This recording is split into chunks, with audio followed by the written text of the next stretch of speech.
அதனால் எப்போ கேட்டாலும் சரி, எந்த நேரத்தில் கேட்டாலும் சரி, தூக்கத்திலேருந்து எழுப்பி கேட்டாலும் சரி, பிஜேபியோட ஒட்டுமில்லை உறவில்லை.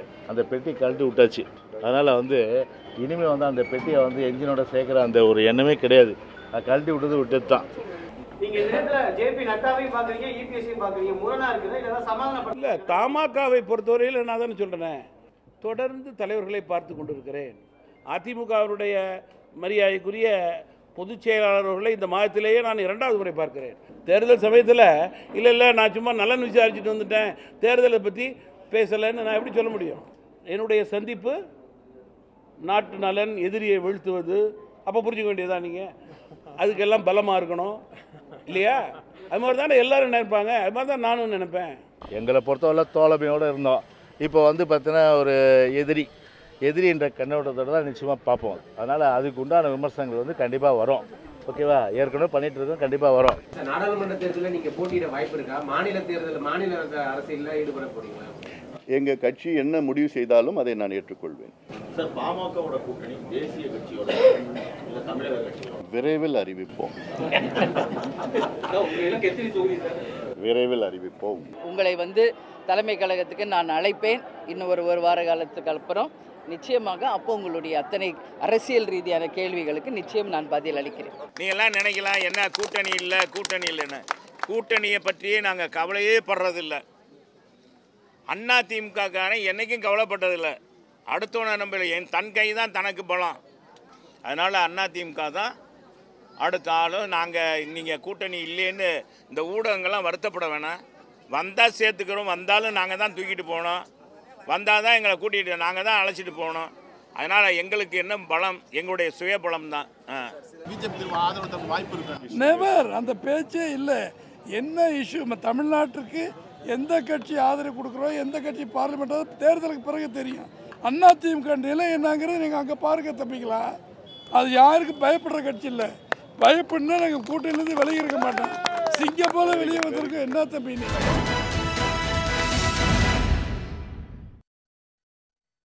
வணக்கம். இது கேள்விக்களம், மக்களின் மேடை. நாடாளுமன்ற தேர்தல் நெருங்கிக் கொண்டிருக்க பிரதான கட்சிகள் கூட்டணி வியூகத்தையும் தொகுதி பங்கீட்டிலும் ஈடுபட்டு கொண்டிருக்கிறார்கள்.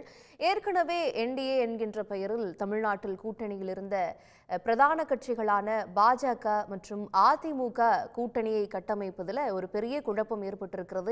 இருவரும் கூட்டணியில் இல்லை என்று அதிமுக முறித்து கொண்ட பிறகு ஏற்கனவே அந்த கூட்டணியில் இருந்த கட்சிகள் யார் பக்கம் செல்வது என்பதில் குழப்பத்தோடு இருக்க, அண்மையில் எடப்பாடி பழனிசாமியை சென்று சந்தித்திருக்கிறார் தமாக தலைவர் ஜி.கே. வாசன். இது ஒரு புறம் இருக்க, பாஜக அதிமுக கூட்டணிக்கு தூது விடுகிறதா என்கின்ற ஐயமும் எழுந்திருக்கிறது. தொடர்ந்து அவர்கள் கூட்டணியில் இல்லை, அவர்கள் எங்களுடைய எதிரி என்பதை சொல்லிக்கொண்டே இருக்கிறது அதிமுக தயக்கம் காட்டுகிறதா என்கின்ற கேள்விக்கு மத்தியில் பாமகவும் தேமுதிகவும் தடுமாறி கொண்டிருக்க, முடிவுக்கு வருமா இந்த கூட்டணி குழப்பம் என்கின்ற தலைப்பில் தான் இன்றைய கேள்விக்களத்தில் விவாதிக்க இருக்கிறோம். நம்மோடு விருந்தினர்களும் இணைந்திருக்கிறாங்க. மூத்த பத்திரிகையாளர் தராசு ஷியாம் அவர்களை இந்த விவாதத்திற்கு வரவேற்கிறோம். அதே போல அரசியல் விமர்சகர் எம். குமார் அவர்களையும் வரவேற்கிறோம். இன்னும் சற்று நேரத்தில் மற்ற விருந்தினர்களும் இணைய இருக்கிறாங்க. விடுதலை சிறுத்தைகள் கட்சியை சார்ந்த ஆளூர் ஷா நவாஸ் அவர்களும், தமாகவை சார்ந்த முனவர் பாஷா அவர்களும், வழக்கறிஞர் அக்னீஸ்வரன் அவர்களும் நம்மோடு இணைய இருக்கிறாங்க. அவர்களையும் சேர்த்து வரவேற்போம். முதல்ல திரு தராசு ஷியாம் அவர்களிடமிருந்து போகணும்னு நினைக்கிறேன். நாட்டு நலன், அதே போல பொது எதிரியை வீழ்த்துவது, இதுதான் எங்களுடைய சந்திப்பில் பேசப்பட்டது. கூட்டணி பற்றியோ தேர்தல் நேரத்தில் என்ன பேசுவோம், தேர்தலை பற்றி பேசணும், கூட்டணி பற்றியெல்லாம் பேசலை அப்படின்னு தமாக தலைவர் ஜி.கே. வாசன் அவர்கள் சொல்கிறாங்க. இது ஒரு பக்கம் இருக்குன்னா, ஜெயக்குமார் அவர்கள் சொல்கிறாங்க அந்த எதிரியே பாஜக தான் அப்படின்றாங்க. இப்போ எப்படி பாஜக அதிமுக கூட்டணி இணைவதற்கான வாய்ப்புகள் இருக்கா? ஜி.கே. வாசன் அவர்கள் எடுத்திருக்கக்கூடிய இந்த முன்னெடுப்பு, அவர் பாஜகவின் சார்பாக தூதுக்கு சென்றிருக்கிறார் என்கின்ற ஒரு புரிதல் இருக்கே, இதை நீங்கள் எப்படி பார்க்குறீங்க? கூட்டணிகளில் சில வகைகள் உண்டு. இயற்கையான கூட்டணி, நேச்சுரல் அலையன்ஸ் என்று சொல்வார்கள். ஒத்த கருத்துள்ள கட்சிகள் கூட்டணி அமைக்கும், வேறு கருத்துள்ள கட்சிகள் கூட்டணி அமைத்தாலும் அந்த கூட்டணி முன்பே இருக்கும். போராட்டம், ஆர்ப்பாட்டம், இதில் எல்லாம் அந்த தொண்டர்கள் ஒன்றாக கலந்து பழகுவார்கள். அப்போது ஏற்படுகிற நட்பு என்பது தேர்தலிலே வெற்றி பெறுவதற்கு ரொம்ப உதவியாக இருக்கும். அது இப்பப்போ ரொம்ப சுருங்கிக்கிட்டே வருது, அபூர்வமாக இருக்கு. சமீப காலமாக சில வருடங்களாக திமுக கூட்டணியில் அப்படியான ஒரு இயற்கையான கூட்டணியை நான் பார்க்கிறேன். காரணம் என்னவென்றால் அந்த கூட்டணி கிட்டத்தட்ட சில வருடங்களாகவே அது செயல்பாட்டிலே இருக்கிறது. அடுத்த வகையான கூட்டணி என்பது மறைமுக கூட்டணி. மறைமுக கூட்டணி எப்போதுமே எப்படியாவது நாம் ஆட்சிக்கு வருவதை தடுக்க வேண்டும் அல்லது ஆட்சிக்கு வர வேண்டும் என்ற நோக்கத்தோடு இயங்குவது. முக்காடு கூட்டணி என்று சொல்வோம். வெயில் அலையன்ஸ் என்று ஆங்கிலத்தில் அதற்கு பெயர். அது இப்போது பி டீம் என்று அதை கூறுவதும் உண்டு. மூன்றாவது கூட்டணி நாம் தொடர்ந்து பார்ப்பது அது என்ன என்றால் கதம்ப கூட்டணி. தேர்தல் நேரத்திலே பல கட்சிகள் ஒன்றாக சேரும். தொகுதி பங்கீடு மட்டும்தான் நோக்கம், வேறு நோக்கம் கிடையாது. வானவில் கூட்டணி என்றும் அதை சொல்வார்கள், ரெயின்போ அலையன்ஸ். எப்போது மழை நின்று போனால் வானவில் கலைந்து போகும். அதே போல தேர்தலுக்கு பிறகு இந்த கூட்டணிகள் கலைந்து போவதையும் நம்ம பார்க்கிறோம். இப்படியான இந்த கூட்டணி குழப்ப மேகத்திற்குள் அதிமுகவின் கூட்டணி எப்படி அமையப் போகிறது என்பதற்கு பாரதிய ஜனதா அதிமுக இணங்கி வர வேண்டும் என்று பலரும் முயற்சிக்கிறார்கள். அதை இல்லை என்று சொல்ல முடியாது. அப்படி முயற்சிக்கிற நல்லெண்ண தூதர்களில் ஒருவர் தான் ஜி.கே. வாசன் அவர்கள். காரணம் என்னவென்றால், வாசன் அவர்களை பொறுத்தவரை அவர் தேர்தலில் நிற்கப் போவதில்லை. ராஜ்யசபா சீட் அவருக்கு இருக்கிறது. அதிமுக கொடுத்த சீட். அதிமுக தலைவர்களோடு அவர் நெருங்கிய உறவு பாராட்டுகிறார். அதே போல பிஜேபி தலைவர்களோடு நெருங்கிய உறவு பாராட்டுகிறார். எனவே எப்படியாவது ஒரு வகையில் சமாதானம் ஏற்படுத்தினால் அது 2 கட்சிகளுக்கு நல்லது என்று அவர் நினைக்கிறார். ஆனால் பாமக அது இருப்பதிலேயே பெரிய கட்சி. இப்படியான எந்த முயற்சியிலும் ஈடுபடுவது இல்லை என்பதை நாம் இந்த இடத்துல பார்க்க வேண்டும். தேமுதிக அதுவும் இப்படியான எந்த முயற்சியிலும் ஈடுபடுவது இல்லை. ஆக பாமக தேமுதிக முதலில் பாமக என்ன முடிவு எடுக்கிறதோ அதை வைத்துத்தான் பிற கட்சிகள் முடிவு எடுக்கும் என்பது எனது கணக்கு. ஓகே, திரு முனவர் பாஷா அவர்களிடம் கேட்கணும்னு நினைக்கிறேன். இப்போ எதிரியை வீழ்த்துவதுதான் நோக்கமாக இருக்கும்னு திரு ஜி.கே. வாசன் அவர்கள் சொல்றாரு. எடப்பாடி அவர்களுடைய சந்திப்புக்கு பிறகு ஜெயக்குமார் அவர்கள் எதிரியே பாஜக தான் அப்படின்னு சொல்றாரு. அப்ப அந்த எதிரி இங்க யாரு சார்? எப்படி இந்த கூட்டணி அமையும்?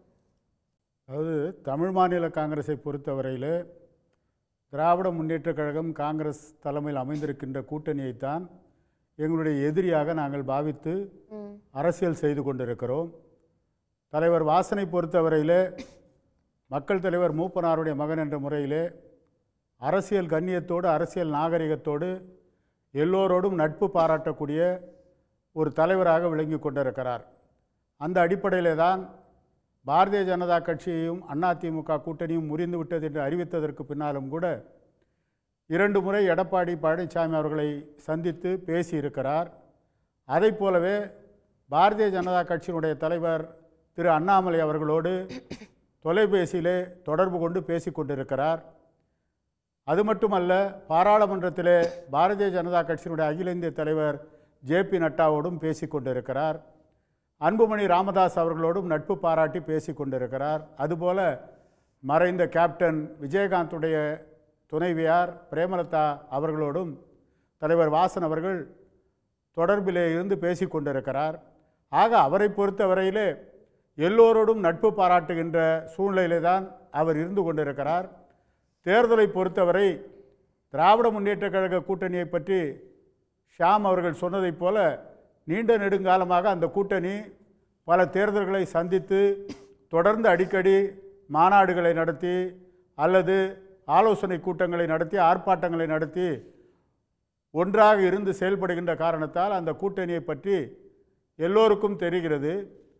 ஆனால் பாரதிய ஜனதா கட்சி அதிமுக கூட்டணியை பொறுத்தவரை கடந்த காலங்களில் நாடாளுமன்ற தேர்தலாக இருந்தாலும் சட்டமன்ற தேர்தலாக இருந்தாலும் தேர்தலுக்கு பிறகு அவர்கள் கூடி பேசுவது என்பது இல்லாத ஒன்றாக இருந்திருக்கிறது.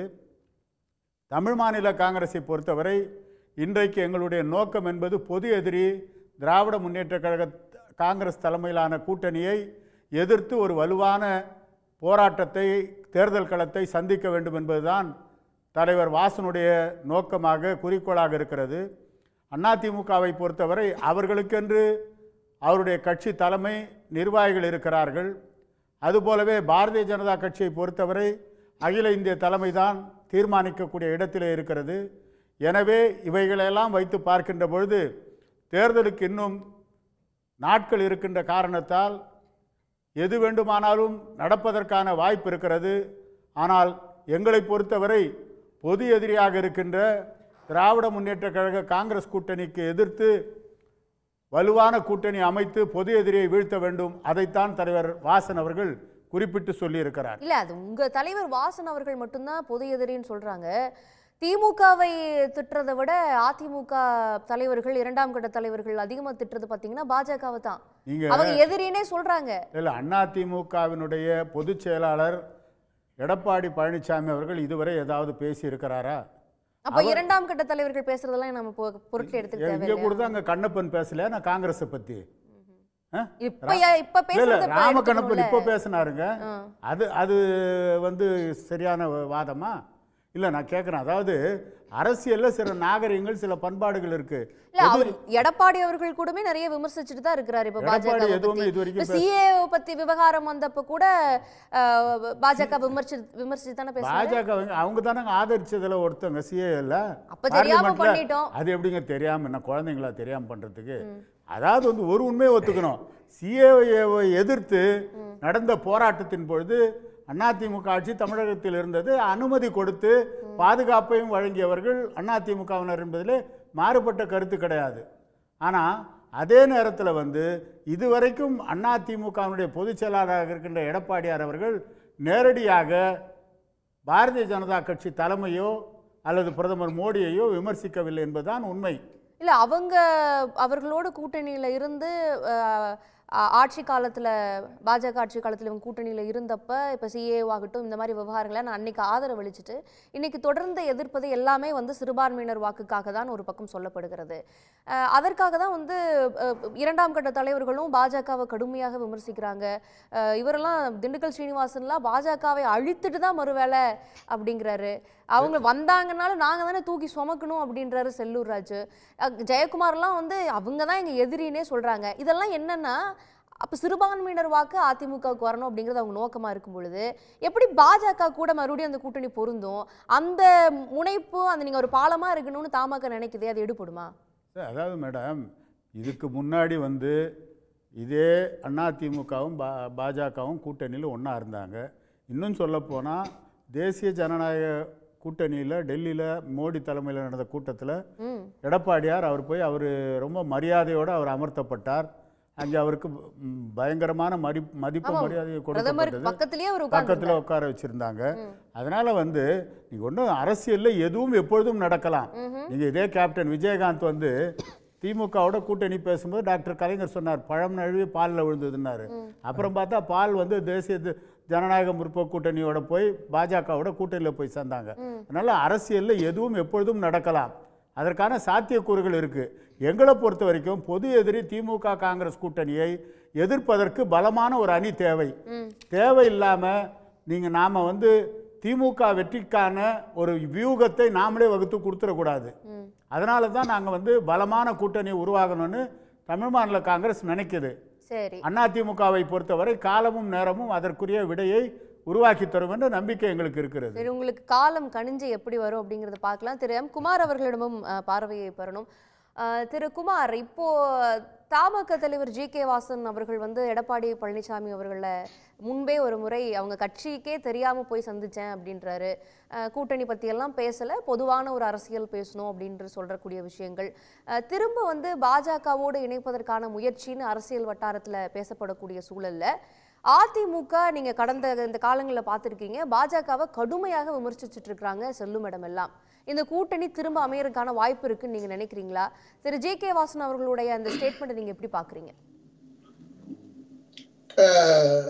முதலில் பேசிய அருமை சகோதரர் தராசு ஷியாம் அவர்கள் எல்லா கூட்டணி அரசியல் தேர்தல் காலங்களில் அரசியல் தலைவர்கள், அரசியல் கட்சிகள் எத்தனை ஸ்லாப்ஸ் இருக்குங்கிறதெல்லாம் டீட்டெயிலாக சொன்னார். அது 100% உண்மை. இப்போ அவருக்கு வந்து அவர் ராஜ்யசபா எம்பியா கண்டினியூ பண்ணிட்டு இருக்கிறது அதிமுக அவங்க கொடுத்த அலாட்மெண்ட் தான் அது. ரெண்டாவது, இப்போ திடீர்னு ஒரு 6 மாசத்துக்குள்ள இந்த பெரிய பிளவு வந்திருக்கிறது. அந்த பிளவுக்கு காரணம் ஒரு சைட்ல அண்ணாமலையை சொல்றாங்க, இன்னொரு சைட்ல அதிமுகவை சொல்றாங்க. இப்படி போயிட்டு இருக்கிறது. இந்த நேரத்துல அவங்க தந்தை திரு ஜி.கே. வாசனுடைய தந்தையார் கூட அந்த காலத்துல 96 காலகட்டங்கள்ல நீங்க பாத்தீங்கன்னா இதே வேலையை தமிழ்நாட்டுல இந்த மாதிரி அரசியல் கூட்டணி சிக்கல்கள் வரும்போது அவர் தலையிட்டு அதை சரிப்படுத்தின காலங்களும் உண்டு.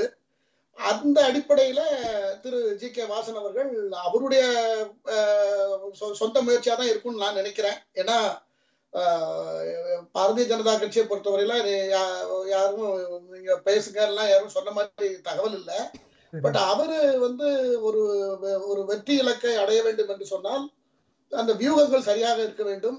சின்ன சின்ன பிரச்சனைகளை வைத்துக் கொண்டு பெருசாக்க வேண்டாம் அப்படி என்ற எண்ணத்தில் அவர் எடப்பாடியிடம் பேசியிருக்கலாம் என்றுதான் நான் நினைக்கிறேன்.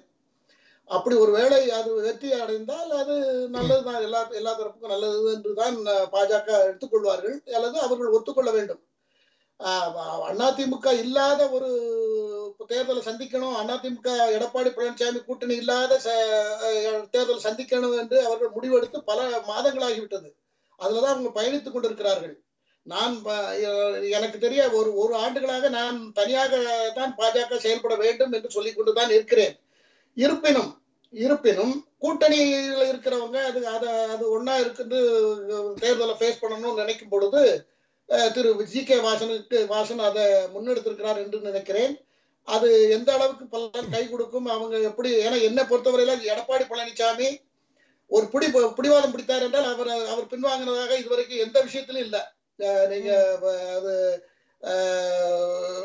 டிடிவி தினகரன் விஷயமா இருக்கட்டும் அல்லது ஓபிஎஸ்ஆ இருக்கட்டும் அல்லது சசிகலா மேல நீக்கினதா இருக்கட்டும், எல்லா விஷயத்திலுமே அவர் ஒரு முடிவெடுத்தாருன்னா அந்த முடிவுல உண்டா இல்லையான்னு பாக்குற ஒரு மனோநிலை படைத்தவர் எடப்பாடி பழனிசாமி. அதனால அது வெற்றி பாஜக வல்லவா மத்தியில இப்ப ஆட்சியில் இருக்கக்கூடிய பாஜக வல்லவா அடுத்து நாங்க தான் ஆட்சிக்கு வருவோம்லாம் சொல்லிட்டு இருக்காங்க. ஒருவேளை வந்தாங்கன்னா என்ன பண்றதுனால எடப்பாடி பயப்பட மாட்டாரா? பிடிவாதத்திலேயே தான் இருப்பாரா? மெகா கூட்டணி அமைப்புன்னு ஜெயக்குமார் சொல்றாரு. கேரக்டர் எந்த சூழ்நிலையிலும் மாத்த மாட்டாங்க. சிலருடைய கேரக்டர் அதுதான் தனக்கு பிளஸ் அவங்க நினைச்சிட்டு இருப்பாங்க. அட்ஜஸ்டபிளா இருக்க மாட்டாங்க. சிலர் ரொம்ப பிடிவாதமா இருப்பாங்க. இப்ப அந்த கட்சியில இருக்கிற அவரை தவிர பாக்கி அவரோட ஒரு 4-5 பேரை தவிர அவ்வளவு பேரும் பாஜகவோட கூட்டணி வைத்துக் கொண்டு இருக்க வேண்டும், கூட்டணி வைக்க வேண்டும் என்று தான் சொல்லிக் கொண்டிருக்கிறார்கள் என்றுதான் தகவல்கள் கசிந்து கொண்டிருக்கின்றன. ஆனால் எடப்பாடி மட்டும் அதுல ஒரே பிடிவாதமா இருக்கிறார். அதை பேசி சரிப்படுத்தலாம் தான் ஜி.கே. வாசன் முயற்சி எடுத்திருப்பார் என்று நான் நினைக்கிறேன். சொல்ல முடியாது. பட் பாஜக எப்படி இருக்கு? பாஜகவுல எந்த தலைவர்களுமே இது வரைக்கும் கூட்டணியை முறிச்சோன்னு சொல்லவே இல்ல. அதிமுக மட்டும் தான் சொல்லிட்டு இருக்காங்க. தேசிய தலைமை முடிவெடுக்கணும் அண்ணாமலை கூட சொல்றாங்க. அவங்க என்ன பாஜக நாங்க எல்லாரும் ஒன்னா வாங்க, அதிமுக எல்லாரும் ஒன்னா இருந்தா நல்லா இருக்கும்னு நாங்க சஜஷன் கொடுத்ததுல அதே ஸ்டாண்ட்ல தான் நாங்க இருக்கிறோம். இப்ப வரைக்கும் நாங்க நீங்க போனதையோ விலகுறேன்னு நீங்களே சொல்லிட்டு இருக்கீங்களே தவிர நாங்க ஒண்ணும் சொல்லலன்னு தான் பிஜேபி சொல்லிட்டு இருக்காங்க. பல பேர் ஸ்டேட்மெண்ட் நீங்க பாத்திருப்பீங்களே. எல்லாருமே இவங்களா சொல்லிட்டு இருக்காங்க. இவங்களாவே அவங்க இஷ்டத்துக்கு பேசிட்டு இருக்காங்க. அந்த பத்திரிகை மீடியாக்கள் விவாதங்கள் நடக்கும் பொழுது வருகிறவர்கள் அதுக்கு நிறைய விளக்கம் கொடுத்து கொண்டு இருக்கிறார்களே தவிர எடப்பாடி பழனிசாமி நேரடியா ஒரு அறிக்கையோ அல்லது இதோ கொடுக்கல. அதே போல அவங்களும் அதை எப்படியோ அவங்களே சொல்லிட்டு இருக்காங்க. அவங்களே முடிவெடுத்துக்கிட்டோம்னு சொல்லி தனி ரூட்ல அண்ணாமலையுடைய பயணம் வெரி சக்சஸ்ஃபுல். அது இப்போ 18ஆம் தேதி நிறைவடைய போகிறது. அதற்கு கூட பிரதமர் வரப்போகிறார். அது முடிந்த உடனேயே இந்த கூட்டணி பைசல் ஆகிவிடும். அது எடப்பாடி சரி என்று சொன்னாலும் சரி, சரி இல்லை என்றாலும் அந்த இழப்பு இந்த தமிழ்நாட்டை வைத்துதான் இந்திய தேசியத்தை உருவாக்க வேண்டும் என்ற கட்டாயம் இன்னைக்கு பாரதிய ஜனதாவுக்கு இல்லை. அது ஏற்கனவே 400 தொகுதி அதிமுக இல்லாமே ஃபைனலைஸ் ஆயிரும் சொல்றீங்களா? அதிமுக இல்லாமே ஃபைனலைஸ் ஆயிடும் சொல்லுங்க. கொஞ்சம் பிரேக் ஆகுது. அதிமுக இல்லாமே கூட்டணி பாஜக கட்டமைச்சிரும் சொல்றீங்களா? ஆமா அதுக்கு தயாராக தானே. நீங்க ஸ்டேட்மெண்ட் எல்லாம் நீங்க பாக்கலையா? இது விவாதத்துக்காக பேசிட்டு இருக்கமே தவிர பட் பாஜக அதிமுக இல்லாம நமக்கு ஒண்ணுமே இல்லைங்கிற நிலையில பாஜக இல்ல. அரசியல் வட்டாரத்துல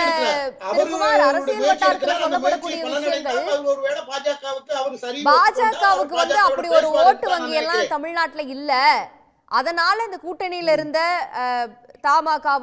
பாமகவோ தேமுதிகவோ அதிமுகவினுடைய வாக்கு வங்கி தேவை கூட்டணிக்கு நினைக்கிறாங்க. அதனால அதிமுகவோட இருந்து ஒரு கூட்டணி அமைச்சு போகணுங்கிறது தான் நல்லா இருக்குங்கிறது அவங்களுடைய பார்வையா இருக்குன்னு சொல்லப்படுது.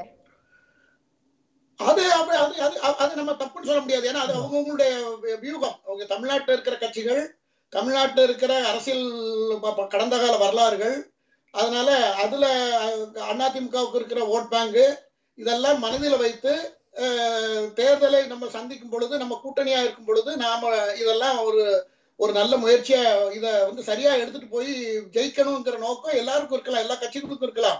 அந்த அடிப்படையில தான் திரு ஜி.கே. வாசன் அவர்கள் பேசியிருப்பார்கள். அவர் பொதுவாக பேசுவார். அவர் ஒரு மெச்சூரா பேசக்கூடிய ஒரு பர்சன். அவரு ஜி.கே. வாசன் வந்து எடுத்தங்கவத்தன் பேசக்கூடியவர்ல மிக பண்பாடோடு பேசுவார். அதனால அவர் வார்த்தைக்கும் மரியாதை கொடுக்கக்கூடிய தலைவர்கள் தமிழ்நாட்டு எல்லா தலைவர்களும் அவருக்கு ஒரு மரியாதை கொடுப்பார்கள். அந்த அடிப்படையில் அவர் பேசியிருக்கிறார்.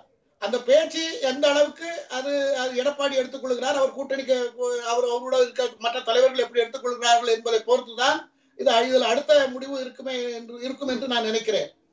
அதனால பேச்சுவார்த்தை இடையில இருக்கிறவங்க கூட்டணி கட்சிகள் வந்து உடைஞ்ச கண்ணாடிய ஒட்ட வைக்கலாம் அப்படிங்கிற முயற்சி பண்றாங்க. அது ஒட்டுமா ஒட்டாதாங்கிறத காலம்தான் பதில் சொல்ல வேண்டும். ஆனா அதே சமயத்துல பாரதிய ஜனதா கட்சி தனியாக பயணிக்குவதற்கு தன்னை தயார்படுத்தி விட்டது என்றே சொல்லலாம். தன்னை தயார்படுத்தி விட்டது, அவ்வளவுதான். இதுக்கு மேல இதுல சொல்றதுக்கு எதுவுமே இல்லை. பாரதிய ஜனதா கட்சி எடப்பாடி பழனிசாமி அவர்களை நம்பி இல்லை எப்படி என்பதை என்னால் உறுதியாக சொல்ல முடியும். ஓகே, திரு அக்னீஸ்வரன் அவர்களிடம் கேட்போம். பாரதிய ஜனதா கட்சி எடப்பாடியை நம்பி இல்லை, அதிமுக பாஜக கூட்டணியில் இல்லவே இல்லை அப்படிங்கிறத தெரிவிச்சிட்டு இருக்கிறப்ப, இடையில இருக்கக்கூடிய முன்னாடி கூட்டணியில் இருந்த கட்சிகள் தான் இதை விரும்புகிறாங்க. பாமகவோ தேமுதிகவோ தமாகவோ தான் இரண்டு கட்சிகளும் சேர்ந்து கூட்டணியில் இருக்கணும்னு விரும்புகிறாங்க அப்படின்னு புரிஞ்சுக்கலாமா, இல்லை இது பாஜக விட்ட தூது அப்படிங்கிறதையே புரிஞ்சுக்கலாமா? உங்களுடைய பார்வை என்ன? அதாவது தமிழ்நாட்டில் 2024 பாராளுமன்ற தேர்தலில் 2 கட்சி தான் பிரதான கட்சி. நான் அடிக்கடி சொல்லிட்டு வர்றது மாதிரி, ஒன்று திமுக கூட்டணி, இன்னொன்று அதிமுக கட்சியுடன் இருக்கக்கூடிய கூட்டணி கட்சிகள்.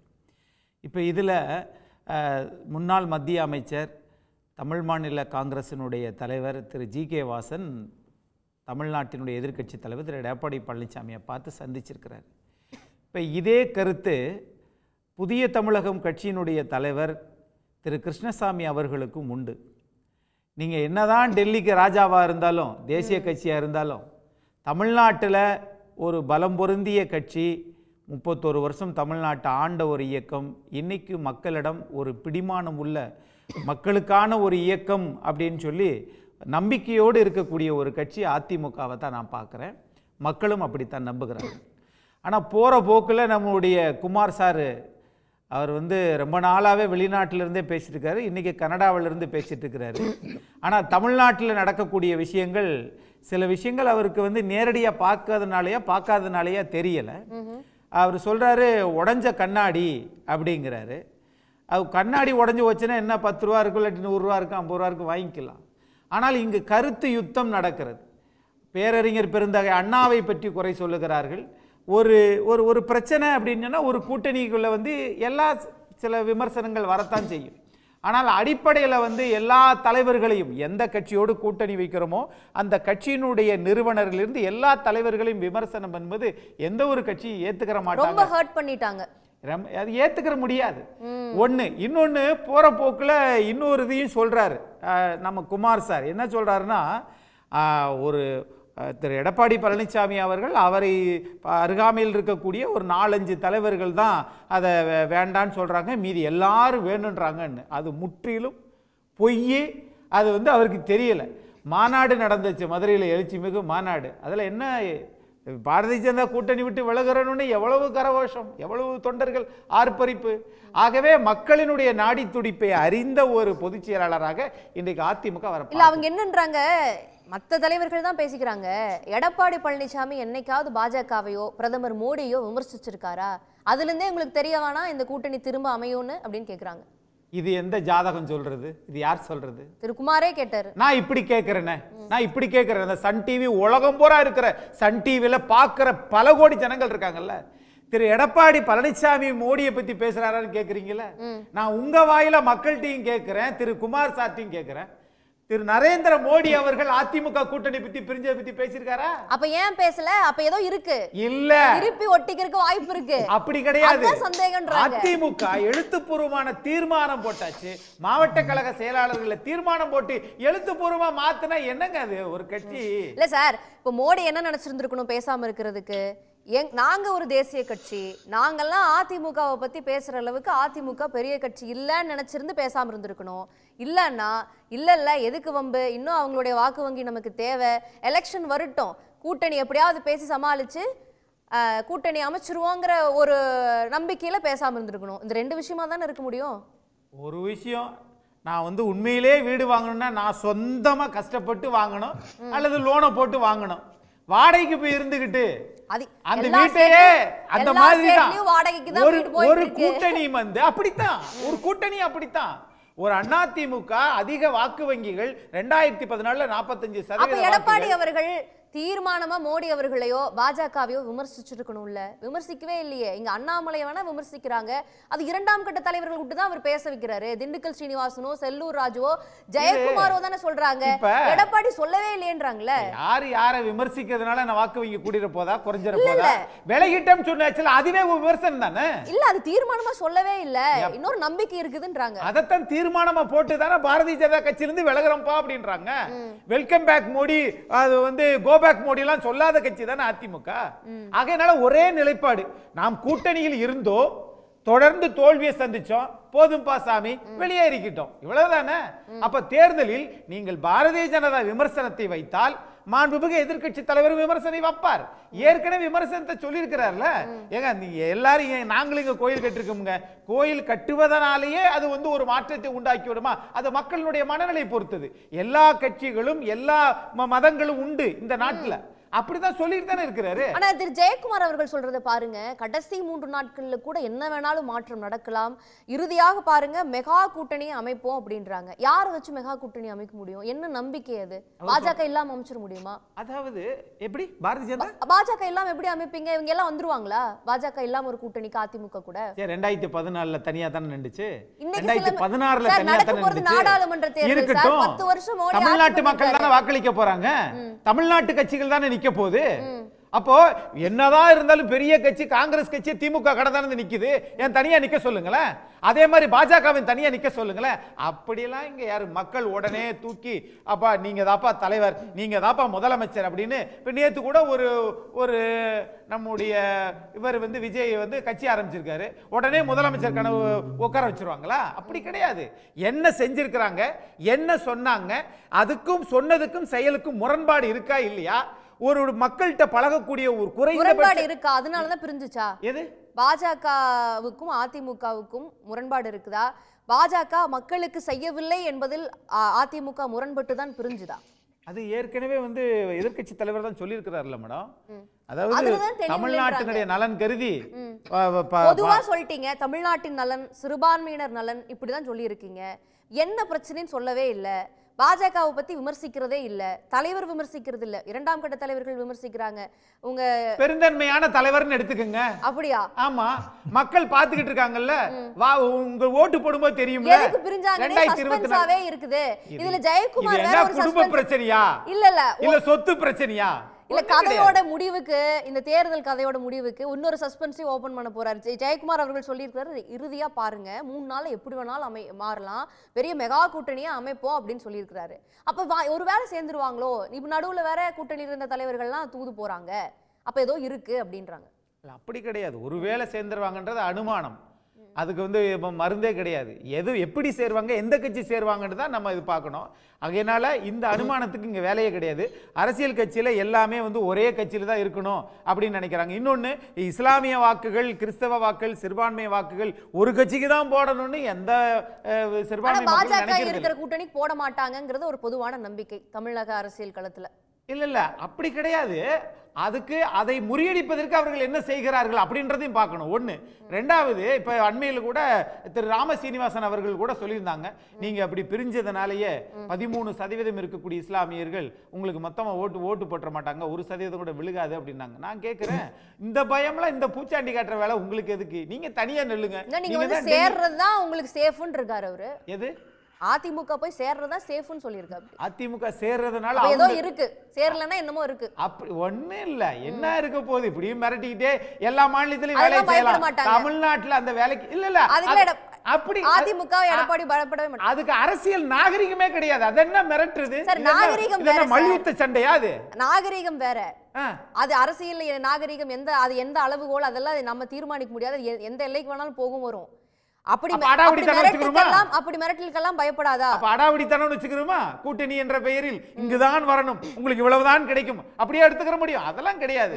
ஆக குறைகுடம் கூத்தாடும் நிறைஞ்ச குடம் தழும்பாம தான் போகும். அந்த மாதிரி தான் ஒரு பெருந்தன்மையான தலைவர்கள், மக்கள் சக்தி அதிகமாக இருக்கக்கூடிய ஒரு பெருந்தன்மையோடு விலகி நிக்கிறாங்க அதிமுக. நீ எதிரியாக பார்த்தீங்கன்னா அவங்களும் அப்படித்தான் பார்ப்பாங்க. நீங்க நண்பனா பார்த்தா அப்படித்தான் அதிமுக பார்க்க தயாராயிட்டாங்க. நீங்க பாப்பீங்க, நாங்கள தோத்துக்கிட்டு இருக்கோம், அந்த கட்சியில தோத்துக்கிட்டு வருது அப்படி நினைக்கிறாங்க. நண்பனா பார்க்க தயாரா இருப்போம் அப்படின்னா அவங்க நண்பனா பார்க்க தயாரா இருக்காங்க. நீங்க தான் ஒத்துழைக்க மாட்டேங்கிறீங்க அதிமுக அப்படின்றாங்க. அப்படி நீங்க சொல்லக்கூடாது. நீங்க கூட்டணி என்னதான் தேசிய கட்சியா இருந்தாலும் தமிழ்நாட்டுல அதிமுக தலைமையில தானே கூட்டணி. ஆனால் வரக்கூடிய நாடாளுமன்ற தேர்தல் 25 நாடாளுமன்றத்துல வெற்றி பெறுவோம் எதன் அடிப்படையில சொன்னீங்க? இப்ப நீங்க நண்பனா பாத்தீங்க இது. சரி, 2026ல 156 சட்டமன்ற உறுப்பினர்களில் பாஜக தனித்தே போட்டியிடும். உங்களுக்கு தான் இவ்வளவு தைரியம் இருக்க, எதுக்கு இது பண்றீங்க? ஆக ஒரு அரசியல் கட்சி இந்தியா முழுவதும் நாங்க பண்ணிட்டோம், அதே மாதிரி இங்கேயும் கொண்டு வந்துடலாம். அதற்கு அதிமுகவினுடைய ஆளுமை மிக்க தலைவர்கள், புரட்சி தலைவர் எம்ஜிஆர், செல்வி ஜெயலலிதா எல்லாம் இறந்துட்டாங்க, அந்த வாக்கு அப்படியே நமக்கு டிரான்ஸ்பர் ஆகிரும் அப்படின்னு நினைச்சா அது பகல் கனவு. அது ஒருபோதும் பலிக்காது. ஏன்னா இந்த கட்டமைப்போடு இருக்கக்கூடிய கட்சி நிறைய மக்களுக்கு நலத்திட்டங்கள் செஞ்சதனால இன்னைக்கு அந்த திட்டங்கள் இருக்குது. அண்ணாவினுடைய வாரிசுகள் அதிமுக தான் அப்படின்றத இன்னைக்கு நம்பிக்கையோடு இருக்கிறாங்க. ஓகே, அண்ணாவை நினைவுபடுத்தி இந்த நாள்ல சொல்லியிருக்கிறீங்க. திரு முனவர் பாஷா, ஒட்டவே முடியாத இந்த இதுல எதுக்கு இந்த முயற்சிகள் இருக்கும்? பகல் கனவு, பலிக்காத கனவு, அதை தமாக ஏன் தாங்கி பிடிச்சி காணுதுன்றாங்க. எங்களை பொறுத்த வரைக்கும் சார், எங்களுடைய நோக்கம் திராவிட முன்னேற்ற கழக காங்கிரஸ் கூட்டணியை தோக்கடிக்கணும். புரட்சி தலைவி அம்மா ஜெயலலிதா திமுகவை தீய சக்தின்னு சொன்னாங்க. அந்த தீய சக்தி இந்த நாடாளுமன்ற தேர்தலில் வெற்றி வாய்ப்பை பெறக்கூடாது. அப்படி பெறாமல் இருக்க வேண்டும் என்று சொன்னால் எல்லோரும் ஒன்றுபட்டு நின்றால்தான் அது சாத்தியமாகும். நம்ம நண்பர் அக்னீஸ்வரன் சொன்னதைப் போல நாங்களும் அவரை போலவே பேசி கொண்டிருந்தால் அது திமுகவை வெற்றி பெற செய்வதற்கு வழிவகுப்பதாகத்தான் இருக்க முடியும். திமுக எதிர்ப்பு வாக்கு வங்கி பிரிந்ததானால் அது திமுகவுக்கு தான் ஆதாயமாக போகும். அந்த அடிப்படையில் தான் நாங்கள் திமுக காங்கிரஸ் கூட்டணியை தோற்கடிக்க வேண்டும் என்று சொன்னால் எல்லோரும் ஒன்றுபட்டு, எப்படி ஏற்கனவே இருந்த கட்சிகள், பாட்டாளி மக்கள் கட்சி, தேமுதிக, கிருஷ்ணசாமியினுடைய புதிய தமிழகம், புதிய நீதி கட்சி, எல்லா கட்சிகளும் ஒன்று சேர்ந்து ஒரு ஜெயக்குமார் சொன்னதைப் போல ஒரு மெகா கூட்டணியை உருவாக்கினால் அது திமுக கூட்டணியை வெற்றி கொள்வதற்கு சாத்தியமாக இருக்கும். அதற்கான முயற்சியிலே தான் நாங்கள் ஈடுபட்டு கொண்டிருக்கிறோம். நண்பர் அக்னீஸ்வரன் நாங்கள் அதிமுகவுக்கு நல்ல வாக்கு வங்கி இருக்குது, அவர்கள் ரொம்ப தீர்க்கமாகவும் தீர்மானமாகவே இருக்கிறாங்க, பாஜக கூட சேர போறதே இல்லை அப்படின்ட்டு. அப்போ அந்த ப்ராஸ்பெக்ட்ஸ், அந்த வாய்ப்புகளை தமாக பயன்படுத்திக்குமா, இல்லை பாஜகவையும் அதிமுகவும் இணைச்சு தான் அந்த கூட்டணி அமையணும் அப்படிங்கிறதே நிலைப்பாடு? எங்களை பொறுத்த வரைக்குங்க இது நாடாளுமன்ற தேர்தல். அக்னீஸ்வரன் சொன்ன மாதிரி புரட்சி தலைவி ஜெயலலிதா காலன்றது வேற. அவங்களுக்கு அந்த ஆளுமை மிக்க தலைமை இருந்தது. இன்னும் சொல்லப்போனால் அடுத்த துணை பிரதமராக கூட ஜெயலலிதா அம்மையார் வரக்கூடிய வாய்ப்பு இருக்கிறது என்று பேசப்பட்ட காலகட்டம். அந்த அளவுக்கு ஆளுமை இல்லைன்றீங்களா? இல்லை, அப்படிப்பட்ட ஒரு காலம் இப்பொழுது இல்லை என்பதுதான். ஏனென்று சொன்னால் பாராளுமன்ற தேர்தல், மற்ற மாநிலங்களிலெல்லாம் பிரதமரை அறிமுகப்படுத்தி தான் மாநில கட்சிகள் வெற்றி பெறுகிறது என்றெல்லாம் அதிமுகவினர் வாதம் செய்கிறார்கள். அது நான் மறுக்கவில்லை. ஆனால் அதே நேரத்தில் தமிழ்நாட்டினுடைய நிலைமை என்பது வேறு விதமாக இருக்கிறது. கடந்த கால வரலாறுகளை பார்ப்பீர்களே ஆனால் எந்த திராவிட முன்னேற்ற கழகம் நெருக்கடி நிலையை கடுமையாக எதிர்த்ததோ அதே திராவிட முன்னேற்ற கழகம் 80 நேருவின் மகளே வருக, நிலையான ஆட்சி தருக என்று இந்திரா காந்தியை முன்னிலைப்படுத்தி தேர்தலை சந்தித்தார்கள். அதற்கு பின்னால் தேசிய தலைவர்களை முன்னிலைப்படுத்தி தான் திமுக கூட்டணியோ அல்லது அதிமுக கூட்டணியோ தேர்தல் களத்தை சந்தித்து கொண்டிருக்கிறது. அந்த வகையில் நடக்கின்ற இந்த நாடாளுமன்ற தேர்தலிலே திராவிட முன்னேற்ற கழகம் எதற்காக காங்கிரஸை தூக்கி சுமக்கிறது? ஏனென்று சொன்னால் அது ஒரு தேசிய கட்சி. இல்ல அதெல்லாம் டன் டீல் சார். அவங்க கூட்டணி பத்தி எந்த பிரச்சனையும் இல்ல. யாருமே கேட்காம, ஆனால் நாட்டு நலனுக்காக சிறுபான்மையினர் நலனுக்காக தான் வந்து அந்த கூட்டணியிலிருந்து வெளிவந்தோம் சொல்ற அதிமுக, சிறுபான்மையினர் வாக்கு வங்கியும் நம்பி இருக்கிறதுன்னு சொல்லப்படக்கூடிய அதிமுக பாஜக கூட சேருமா? இல்ல நான் என்ன சொல்றேன், கடந்த காலத்தினுடைய தேர்தல் வரலாறுகளை பாத்தீங்கன்னா இந்த சினாரியோ தானே பார்க்கணும். இந்த சினாரியோவை சிறுபான்மையினர் வாக்கு நான் என்ன கேக்குறேன், இந்த சினாரியோவை வச்சுங்களேன். திமுக வந்து பாஜகவோட கூட்டு வச்சு தேர்தலை சந்திச்சு ஆட்சியில் பங்கேற்றாங்க. அன்னைக்கு திமுக இருந்து அது வேற காலம் சார். இல்ல அந்த திமுக இருந்து முஸ்லிம்கள்லாம் திமுக ரஹ்மான் கான் போயிட்டாரா, உசேன் போயிட்டாரா, துரைமுக காஜா, அதே மாதிரி அண்ணா திமுக சட்ட மாற்றங்கள் வந்தது. அண்ணா திமுகவும் கூட பாஜக கூட்டு வச்சது. இது போல நிறைய விஷயங்கள் வந்து நடந்திருக்குது. ஆமாங்க, இல்லன்னு சொல்ல அதனுடைய தாக்கம் இருக்கும் சிறுபான்மையினர் வாக்குகள்ல. நீங்க திமுக கூட்டணி அமைச்சா வெளியேறிட்டாங்களா, அப்ப தாக்கம் குறையும்ல? இல்ல நீங்க கூட்டணி அமைச்சா இல்ல அவரு திமுக பாஜக கூட்டணி அமைச்ச காலத்தை சொல்றாரு. அந்த காலம் இல்ல அண்ணா திமுகவும் பாஜகவோட கூட்டு வச்ச போது அப்ப அன்வர் ராஜா திமுக அண்ணா திமுக விட்டு வெளியே போயிட்டாரா, இல்ல அண்ணா திமுக இருந்து முஸ்லீம்கள் வெளியேறிட்டாங்க? அதாவது வந்து தலைமையை நம்பிதாங்க இருக்காங்க தமிழ்நாட்டில் இருக்கிற. ஆனால் அப்படி ஒரு நம்பிக்கை எடப்பாடி பழனிசாமி அவர்களுக்கு இருக்குது. சிறுபான்மையினர் நலனுக்காக வெளியே வந்தோம் அப்படின்னு சொல்றாருன்னா அப்ப வந்து வாக்குகள் வராதுன்னு நினைக்கிறார் அவரு. ஏங்க அதாவது அப்படி பாத்தீங்கன்னா திமுகலயும் சிறுபான்மை சமுதாயத்தை சேர்ந்த கட்சிகள் நிறைய இருக்கு. அதனால வந்து தொடர்ந்து அவங்க திமுகவுக்கு தான் வாக்களிச்சுட்டு வராங்க. சிறுபான்மை மக்களை பொறுத்தவரை கண்ணியத்திற்குரிய காகிதம் இல்ல 67 என்னைக்கு திமுகவோட கூட்டு வச்சாரோ அன்னையிலேருந்து திமுகவுக்கு வாக்களிக்கிறாங்க. ஒரே ஒரு முறை ஜெயலலிதா லேடியா மோடியான்னு கேட்டபோது தான் மாறி வாக்களித்தார்கள். அது மாதிரி ஒரு சூழ்நிலை இப்போ வந்து நீங்க கேட்குற மாதிரி எடப்பாடியார் அப்படி பேசுற நிலைமையிலையும் இல்லை, பேசக்கூடியவராகவும் இல்லை.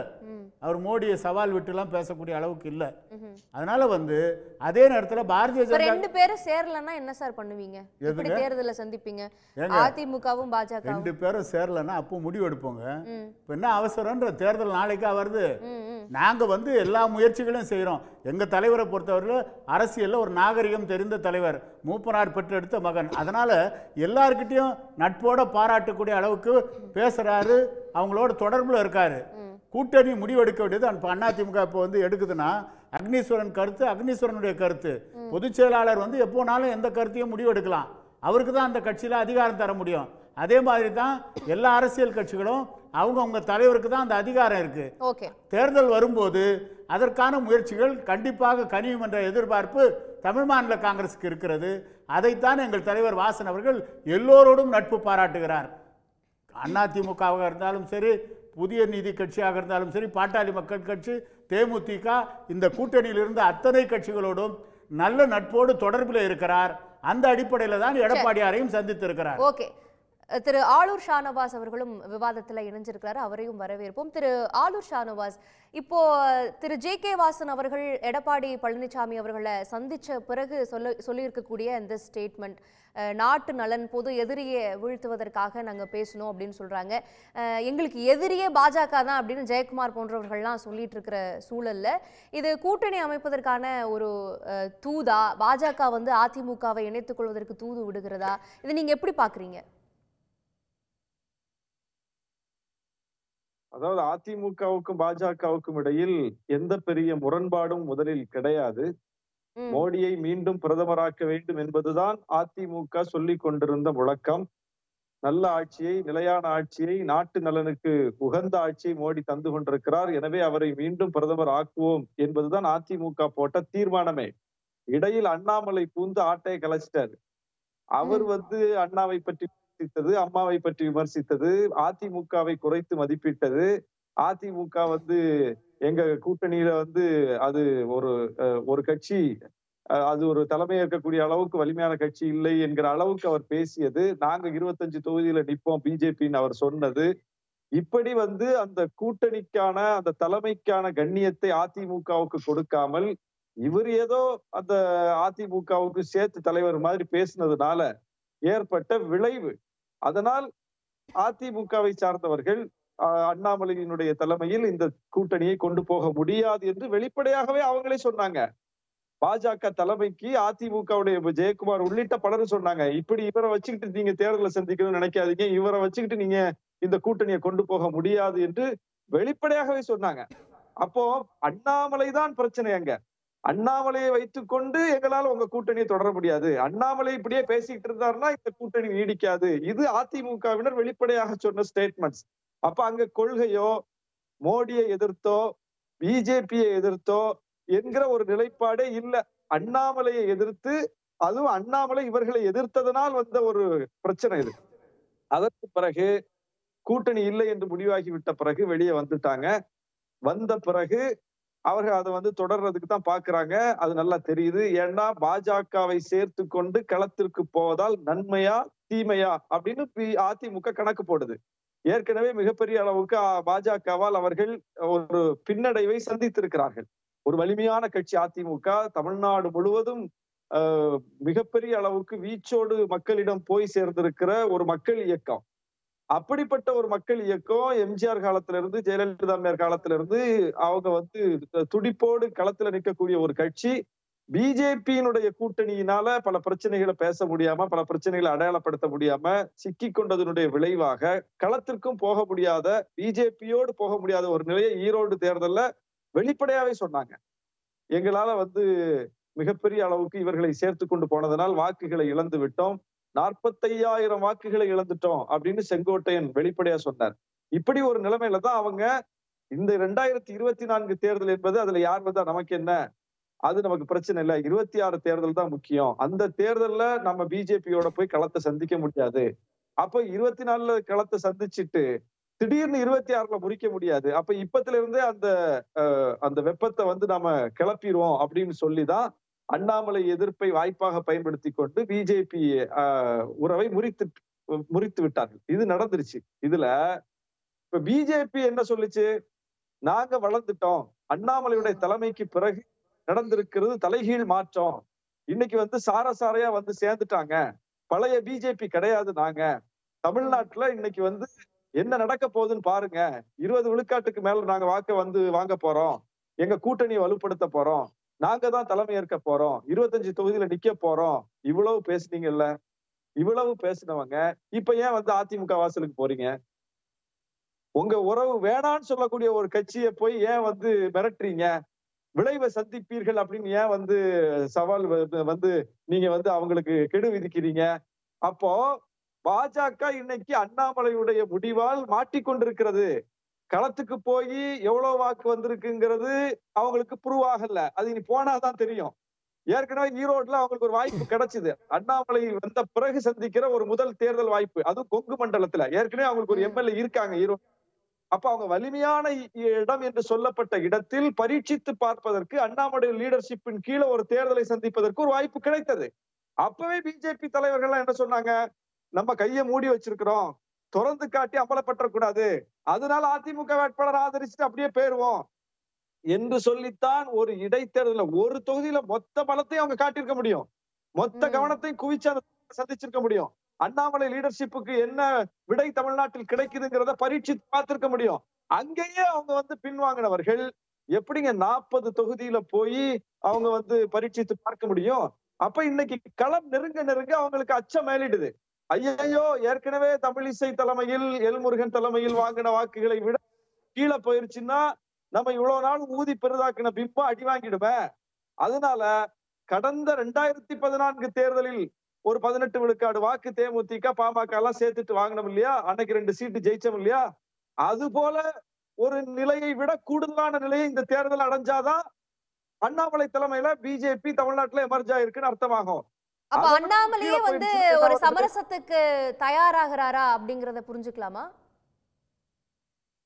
அண்ணாமலை முடிவெடுக்கக்கூடிய இடத்துல இல்லையே, அண்ணாமலை தான் முடிவெடுப்பேன்னு சொல்றாரு. ஆனா பிஜேபியில மோடியே முடிவெடுக்க முடியாதுக்கு போது அண்ணாமலை எப்படி முடிவெடுக்க முடியும்? பிஜேபி முடிவை மோடியே எடுக்க முடியாது, அங்க RSS உட்கார்ந்து என்ன சொல்லுதோ அதைத்தான் அவங்க எடுக்க முடியும். அப்ப அண்ணாமலை என்ன சொல்லுவாரு, அவர் வெளியே பிரஸ்ல வேணா சொல்லலாம், நான் ஏஜென்ட் கிடையாது, நான் லீடர் அப்படின்னு அவர் சொல்லலாம். ஆனா பிஜேபி அப்படி ஒரு மனிதனிடம் கொண்டு இதை குவிக்காது. அவங்களுக்கு பல ஃபேக்டர் பார்ப்பாங்க, பல ரொம்ப மைக்ரோ லெவல் பாலிடிக்ஸ் பண்ணக்கூடிய ஒரு கட்சி அது. எந்தெந்த வகையில எல்லாம் வாக்குகளை திரட்ட முடியும் அப்படிங்கிறதுக்கு தான் அவங்க பார்ப்பாங்க. அப்படி இருக்கும்போது பாஜகவில் உள்ள மற்ற எல்லா தலைவர்களின் விருப்பமும் அதிமுகவோட சேர்த்து களத்துக்கு போகணுங்கிறது தான். அண்ணாமலை அதுல முரண்பட்டுட்டாரு.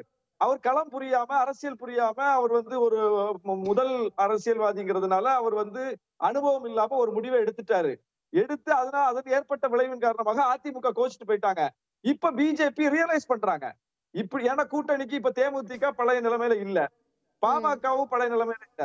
இப்ப பாமக தேமுதிக வந்தாலுமே அந்த கூட்டணி அந்த 2014 ஏற்படுத்தின தாக்கத்தை ஏற்படுத்துமான்னு கேட்டா அதுவும் சந்தேகம். அப்போ அன்னைக்கு வாங்கின வாக்கை விட இன்னைக்கு ஒரு விழுக்காடு குறைஞ்சா கூட அண்ணாமலையோட லீடர்ஷிப் கொஸ்டின் ஆயிடும். எனவே இப்ப என்ன செய்யணும் தெரியாம, விற்கவும் முடியாம கக்கவும் முடியாமன்னு சொல்லுவாங்கல்ல, அந்த மாதிரியான ஒரு சூழ்நிலையில மாட்டிக்கிட்டு களத்தை சந்திப்பதற்கு இப்ப அதிமுக வந்துட்டா அதுக்கு எப்படி ஒரு 15 விழுக்காட்டுக்கு மேல அதிமுக மட்டுமே வாக்கு வங்கி இருக்கு. பிஜேபி, தேமுதிக, பாமக சேர்ந்து ஒரு வலிமையான அணியை கட்டி ஒரு டஃப் ஃபைட் கொடுக்கலாம் என்கிற அளவுக்காவது வர முடியும். இல்லன்னா வாக்குகள் அதிமுக ஒரு பக்கம் பிரிக்கும், பிஜேபி கூட்டணி ஒரு பக்கம் பிரிக்கும், நாம் தமிழர் ஒரு பக்கம் பிரிப்பாங்க. இப்படியான சூழ்நிலையில திமுக கூட்டணி ஸ்வீப் அடிச்சுட்டு போயிடும். ஏற்கனவே அது அடிக்கதான் போகுது. இப்ப இன்னும் ஒரு வாய்ப்பை கொடுத்துட முடியுமே அப்படிங்கிற ஒரு சூழ்நிலை தான். அதை எப்படியா தடுத்துட முடியாதான் இப்ப கடைசி கட்ட முயற்சியில இறங்கியிருக்காங்க. ஓகே, கடைசி கட்ட முயற்சியில இறங்கியிருக்காங்கன்னு சொல்றீங்க. திரு ஷாம், நீங்க இதை எப்படி பாக்குறீங்க? பாஜக இறங்கி ஒரு சமரசத்திற்கு முற்படுகிறது அப்படின்னு நினைக்கிறீங்களா? எனக்கு ஒரு விஷயம் புரியல அபிநயா. அதாவது அதிமுக பாரதிய ஜனதா கூட்டணி ஏற்கனவே முடிஞ்சிருச்சே. நகராட்சி தேர்தலே தான் கிடையாது, சட்டமன்ற தேர்தல் நடக்கக்கூடிய இந்த சமிக்கைகள்லாம் உங்களுக்கு அதை உணர்த்தலையா? இது ஒரு தூதாக நினைக்கலையா கூட்டணிக்குள்ள வரணும்னு? சட்டமன்ற தேர்தல் முடிஞ்ச உடனே நகராட்சி தேர்தல் வந்துச்சு, விடுபட்ட கிராமப்புற உள்ளாட்சி தேர்தல் வந்துச்சு. அப்பதான் அண்ணாமலை தனியா நிக்கிறதுன்னு முடிவெடுத்து போயிட்டாரு. 6% ஓட்டு வாங்கியிருக்காங்கல்ல அவங்க. கூட்டணி இல்ல, பிராக்டிகலா கூட்டணி இல்ல. அண்ணாமலை முடிவு மட்டுமே எடுத்துக்கொள்ளப்படுமா? இல்ல, அதாவது அந்த முடிவே அவர் கன்சல்ட் பண்ணி தானே எடுத்திருப்பாரு. நகர்ப்புற உள்ளாட்சி தேர்தல் ரொம்ப முக்கியம் இல்லையா? எல்லா கார்பரேஷன், எல்லா பேரூராட்சி, எல்லா நகராட்சி எவ்வளவு முக்கியமான தேர்தல். அப்பவே அந்த முடிவு எடுத்தாங்க. அண்ணா நினைவை போற்றுகிற தினம் என்பதால் கூட்டணியை பற்றி அண்ணா சொன்னதை நான் கல்லூரி மாணவனாக கேட்டதை கண்டிப்பா சொல்லணும். 67 பிப்ரவரி சென்னை இங்க விருகம்பாக்கத்துல தான் திமுக மாநாடு. திமுக மற்றும் கூட்டணி கட்சி தலைவர்கள் அனைவரும் கலந்து கொள்கிற மாநாடு. ராஜாஜி எல்லாம் கூட்டணியில் இருக்கிறாருங்கிறதுல எங்களுக்கு எல்லாம் ரொம்ப வருத்தம் அதுல. ஏன்னா ஆளெல்லாம் எதிர்த்து வந்திருக்கிறோம். அண்ணா என்ன சொல்ல போறாருன்னு நான் மதுரை வேளாண்மை கல்லூரி மாணவன், எல்லாரும் ட்ரெயினை பிடிச்சி இங்க சென்னையில இருக்கும்போது அண்ணா சொன்னாரு, என் வீட்டில் ஒரு பாம்பு புகுந்து விட்டது, அதை அடிப்பதற்கு ஒரு தடி வேண்டும், பாம்பை அடிப்பதுதான் முக்கியம், தடி சுதந்திரா தடியா கம்யூனிஸ்ட் தடியா என்றெல்லாம் பார்த்து கொண்டிருக்க முடியாது. இது எல்லா கூட்டணிக்கும் இது பொருந்துங்க. பொது எதிரியை வீழ்த்த வேண்டும் என்றால் பழைய எதிரிகள் ஒன்று கூட வேண்டும். இதுதான் ஃபார்முலா. சில நேரங்களில் பழைய எதிரிகள் பல்வேறு மனத்தாங்கலுக்காக காரணமாக பிரிந்திருக்கிறார்கள். இப்ப அதிமுக பாரதிய ஜனதா கூட்டணி மீண்டும் உருவாகுமா என்றால் உருவாகாது என்பதுதான் எனது கருத்து. முனவரும் நானும் இந்த மரண பாதையில ரொம்ப தூரம் பயணிச்சு வந்திருக்கோம். முனவருக்கு நல்லா தெரியும், 99 திமுக தமாக கூட்டணி 96, 98, 99ல பிஜேபி, அதாவது வாஜ்பாய் தலைமையிலான பிஜேபி, மோர் அக்செப்டபிள் பிஜேபி, அதோட திமுக கூட்டணின்னு வரும்போது மூப்பனர் ஐயா அது வேணான்னு சொல்லி விசிகாவோட கூட்டணி, ஷானவாஸுக்கு தெரியுமா இல்லையான்னு எனக்கு தெரியல, தமாக விடுதலை சிறுத்தைகள் கூட்டணி அந்த தேர்தலில் புதிய எல்லாம் என்ன காரணம்னா பிஜேபி வேணாங்கிற ஒரு முடிவுல. இப்ப எவ்வளவு காலங்கள் மாறி இருக்கு. பழைய கால உதாரணம் எல்லாம் இப்போ பொருந்தாது. அரசியல்ல ரொம்ப முக்கியமானது என்ன அப்படின்னா கான்டெம்பரரி பொலிட்டிக்கல் டைனமிக்ஸ், சமகால அரசியல் இயக்கவியல். அப்படி பார்த்தால் பாமக முடிவெடுத்து அதிமுக கூட்டணிக்கு போனால் இவர்கள் அனைவருமே அதிமுக கூட்டணிக்கு போய் சேர்ந்து விடுவார்கள் என்பதுதான் என் கருத்து.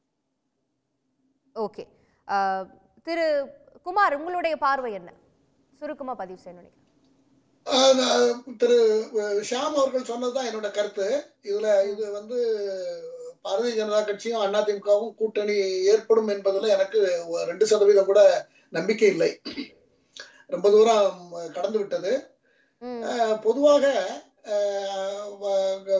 பாரதிய ஜனதா கட்சியை கூட அவர் சேரதுக்கு விருப்பம் இந்த தேர்தலில் எனக்கு முக்கியம் இல்லைன்னு அவர் தேர்தலுக்கு முன்னே, ரொம்ப காலத்துக்கு முன்னே எடப்பாடி பழனிசாமி ஸ்டேட்மெண்ட்டை பார்த்தீங்கன்னா தெரியும், இந்த தேர்தல் தனக்கு முக்கியம் இல்லை, அடுத்தால வரக்கூடிய தேர்தல் தான் நான் அவர் ஏம் பண்ற மாதிரி தான் செய்திகள்லாம் வந்தது. எல்லா 2ஆம் கட்ட தலைவர்களும் அப்படிதான் பேசிட்டு இருக்கிறார்கள். அந்த அடிப்படையில் பார்க்கும் பொழுது அவர் இதுல அவருக்கு ஒரு கணிப்பு, சிறுபான்மையினர் ஓட்டு தங்களுக்கு கிடைத்துவிடும், பாஜகவுக்கு எதிர்ப்பாக இருப்பார்கள் சிறுபான்மையினர், அவர்களை நம்ம அதிலிருந்து நம்ம துண்டித்துக் கொண்டோம் என்றால் சிறுபான்மையினர் ஓட்டு நமக்கு கிடைத்துவிடும் என்று திரு எடப்பாடி பழனிசாமியும் அவருடன் ஒரு சிலரும் அதை கணித்திருக்கிறார்கள். அந்த கணிப்பின் அடிப்படையில் தான் அவர் செயல்பட்டு கொண்டு இருக்கிறார். ஆனால் அது எந்த அளவுக்கு அவருக்கு அது நம்ம எல்லாத்துக்கும் தெரியும். சிறுபான்மையினர் வாக்கு என்பது எப்போதுமே அது திமுகவை சார்ந்துதான் இருந்திருக்கிறது வரலாறு.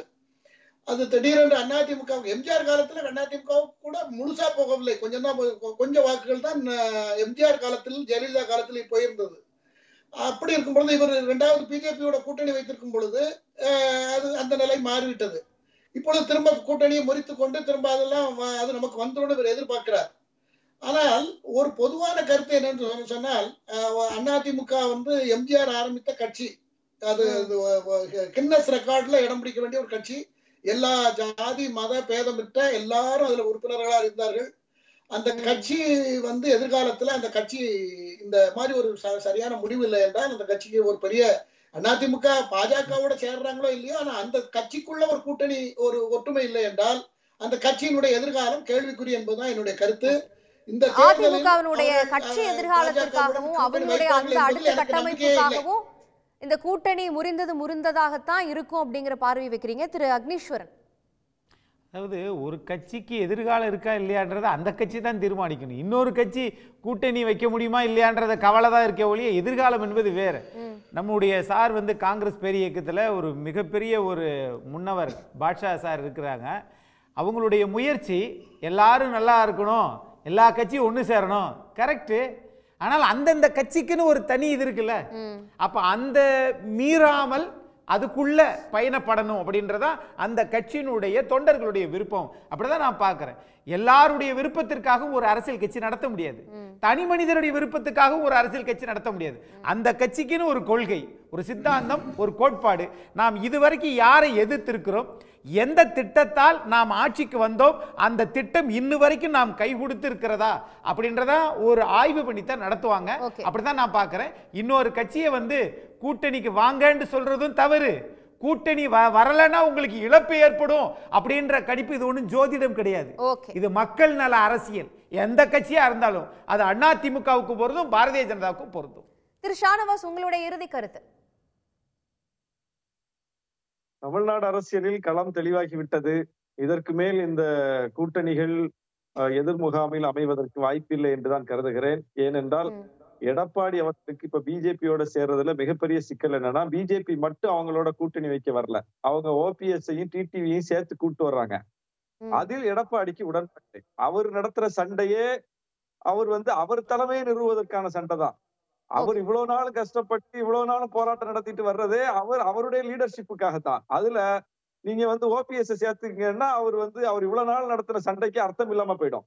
நீங்க டிடிவியை சேர்த்துக்கீங்க அப்படின்னா இவ்வளவு நாள் நடத்தின அவருடைய போராட்டத்துக்கு அர்த்தம் இல்லாம போயிடும். எனவே அவருடைய அடிமடியில் கை வைக்கிற வேலையை பிஜேபி செய்வதனால் அதுவும் ஒரு மிக முக்கியமான காரணம் அவர் பிஜேபி வேணாம் என்கிற நிலைப்பாட்டுக்கு வந்தது. Okay, thank you sir. 30 வினாடிகள். எங்களை பொறுத்தவரை தலைவர் வாசனை எடப்பாடியாரை சந்தித்ததாக இருந்தாலும் சரி, அல்லது அன்புமணி ராமதாஸை சந்தித்ததாக இருந்தாலும் சரி, அல்லது பாரதிய ஜனதா கட்சியினுடைய அகில இந்திய தலைவர் ஜே.பி. நட்டாவை சந்தித்ததாக இருந்தாலும் அவர்கள் எல்லோரிடமும் அவர் மரியாதையோடு நட்போடு பழகுகிறார். அதே நேரத்தில் பொது எதிரி என்பது எங்களை பொறுத்தவரை திராவிட முன்னேற்ற கழகம் காங்கிரஸ் கூட்டணி தான்.